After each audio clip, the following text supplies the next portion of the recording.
Welcome to the introduction to the WordCrafty application. In the next few minutes, I, the assistant bot, will demonstrate you how to use the application. You can find all further information on the website, appverse.pythonanywhere.com. In case of further questions or feedback, do not hesitate to contact the developer via the website.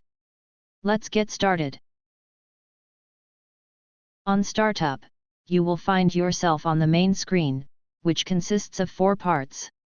Firstly, the top part is the dictionary name part, which is a drop-down field. This shows the name of the active dictionary. By default, after installing the WordCrafty app, there is no dictionary in the drop-down. You can see the following: select dictionary, on a red-like background. Later, once you have created at least one dictionary, you can use this drop-down list to select it. The next part on the main screen is the system menu bar with the familiar horizontal stripes menu icon on the left, and a flag icon on the right. Let's start with flag icon. You can basically choose from 4 languages, which will be the language of the system, namely the messages will be displayed based on that language. The system languages are English, Spanish, German and Hungarian. In the middle of the app, there are 3 activities below each other, which refer to the dictionary in the dictionary name, and its word cards. It is disabled for now, because there is no dictionary created and selected. To display the activities, you need to select the dictionary from the drop-down menu at the top. If you've just installed the app and don't have a dictionary created, you will of course need to create a dictionary first, and then select it, at which point the middle section will become available. And finally, the last part of the main screen is the dictionary operations section. This is indicated by its name, dictionary, semicolon. So the first of the 3 buttons here, the button with plus sign, or a text, add, is used to create a dictionary. The dictionary you create by this button is empty. You can fill it with cards once it has been created. It is worth imagining it as a box. First you have to get the box, which is empty, and then you can fill it. If you've just installed the app, and don't have a dictionary created and selected, or have created but not selected, so you can see the Select Dictionary warning in the dictionary name field, only this first button is available for you. As soon as there is a dictionary selected, the other 2 buttons become available too. Let's test it. I create a dictionary with the name of Spanish Basic, and I hit enter.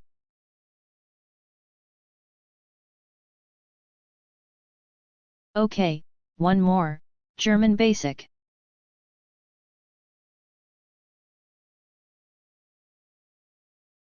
And one more, my dictionary.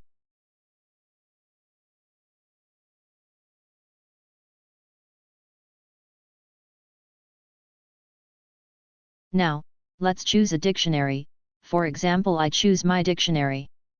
Don't forget, at this point the dictionary is empty. It means there are no cards in it, because we have just created the dictionary. Remember, like an empty box.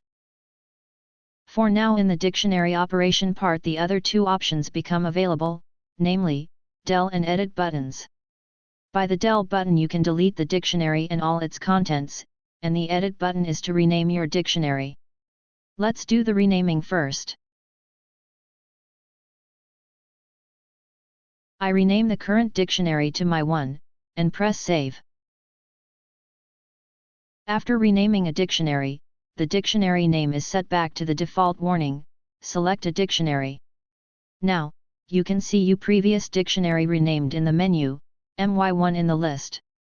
I select it, because one more operation I want to do with that, I will delete it. To delete a dictionary, included all its contents, press the red del button. As per, a deletion is permanent and cannot be undone, there is a second built-in factor for the activity to avoid any accidental, or not well-considered deletions. If you are sure that you want to delete a particular dictionary, in my case this is the my1 dictionary, you must type the word delete in capital letters in the input field. That makes the delete button available, and pressing it the given dictionary will be deleted. After this operation, you still need to select the dictionary you want to use. I choose Spanish Basic. Let us now focus on the middle part. Here two options are currently active, the middle one is not yet, as our dictionary is empty. Once we have at least one card in it, the middle one will be available. Then let's look at the Add CAD to Dictionary option. Here you can enter the word and its meaning. For example, I enter the Spanish word azul, and the meaning, blue for that, then I hit save.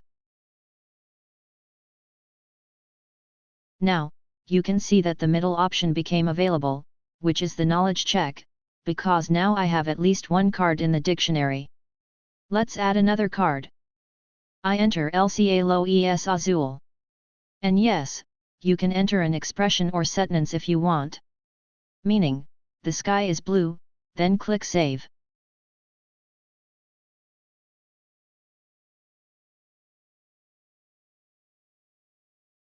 Now you know how the Add Card to Dictionary action works. Let's see the knowledge check. Here you can set the maximum number of the cards. I choose 30, but in this test case it does not really matter, because we have only 2 cards in the dictionary, and here we can limit the maximum number. As soon as I click on 30, I can see a little message telling me how many cards will be activated for the practice, which will be brought up in random order. Click on Start.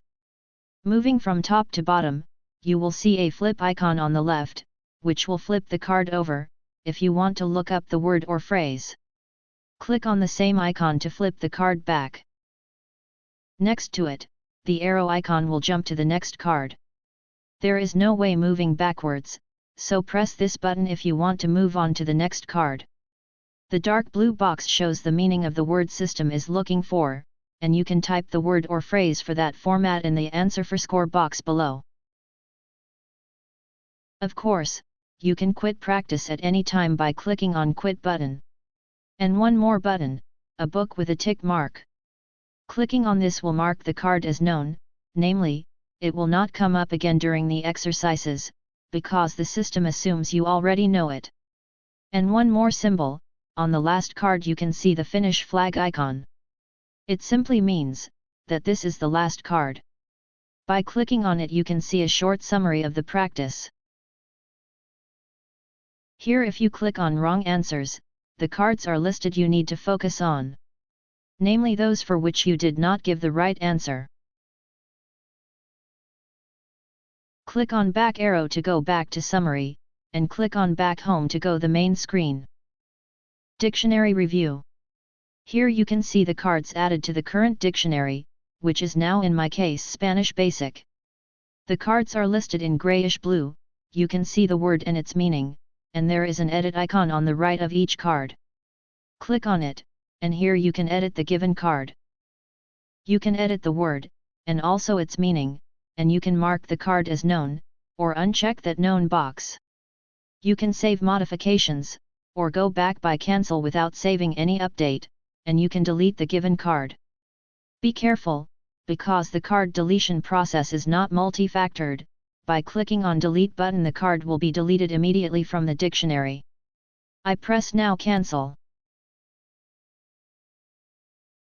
We have a back button on the screen, this navigates you back to the main screen. And use the add new card button to create a new card in the dictionary, you already know the new card screen. And between the two buttons is the magnifying glass button. By the magnifying glass you can find a card in this dictionary, the search engine checks the word, and also its meaning.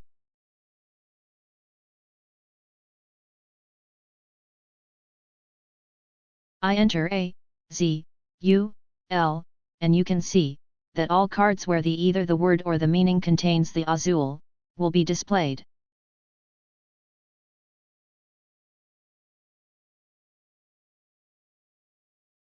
Or, if I enter C, I, E, L, then only one card is listed, which contains that. Click on card to go to its editing area. I mark the card as known and press save. You can see which card you marked as known, because those ones are listed in green color. Press back to go back to the main screen. And last but not least, let's go back to the horizontal stripes menu icon. I mentioned that we will come back to this. Here you have two choices. The first one is the default system cards option. Click on that. The application has more than 300 built-in basic level cards in 4 languages. On the system cards screen first, you need to select which language cards you want to see. As per I set English as system language, I have the options like ES for Spanish, HU for Hungarian, and DE for German. I select DE. Then you shall choose how many cards you want to check. I select 10. Click on the forward button to start. Here the structure of a card is similar to the previous one you saw earlier. There is a flip icon, which flips the card, and shows us the word or phrase. Next to the flip icon you can see the next button to go to the next card. The word or phrase is shown in magenta color, and below 2 example sentence of usage. Then the bottom right icon is for exit, and by the bottom left icon you can add the given word and its meaning to any of your dictionaries. Let's try that one. Here in the drop-down I can select the dictionary to add to. I choose German Basic, and I click the plus icon. The message shows me the card has been added successfully to my dictionary. Good to know that the system cards do not count points. Practicing with them is understood in the traditional way, thus it helps to put the words into context with example sentences. When adding to your own dictionary, word pairs, word and its meaning, are transferred but example sentences are not. Let's quit. And the second option in the horizontal stripes menu icon is the About and Support option. Here you can see the version of the application, and the website link where you can look around.